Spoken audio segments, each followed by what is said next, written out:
আমরা এসেছি কক্সবাজারের বিশ্বের বৃহত্তম সমুদ্র বন্দরে। আমরা এসেছি আকাশ মেঘাচ্ছন্ন আকাশে। যখনই আকাশ মেঘাচ্ছন্ন রূপ ধারণ করে, সমুদ্র তার ভয়ঙ্কর রূপ ধারণ করে।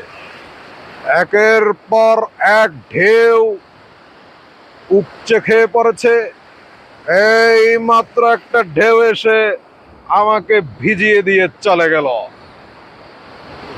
আর একটা ঢেউ চলে আসতেছে। আপনারা যারা যারা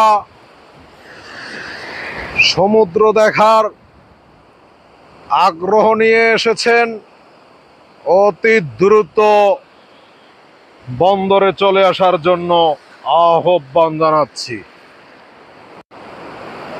আর একটা বড় ঢেউ আস্তে আস্তে আস্তে আস্তে চলে আসতেছে।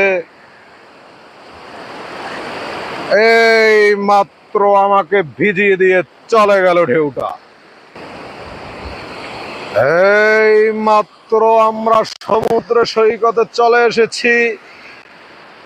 মেঘাচ্ছন্ন আকাশে, মেঘাচ্ছন্ন আকাশ রয়েছে, তাই সাগর তার ভয়ঙ্কর রূপ ধারণ করছে। সাগর ক্যামেরাম্যানে রয়েছেন SM ভ্রমণ ট্যুরের মহাপরিচালক হাফেজ মোহাম্মদ শফিকুল ইসলাম। আজকের মতো এখানেই বিদায় নিচ্ছি। সকলকে ধন্যবাদ।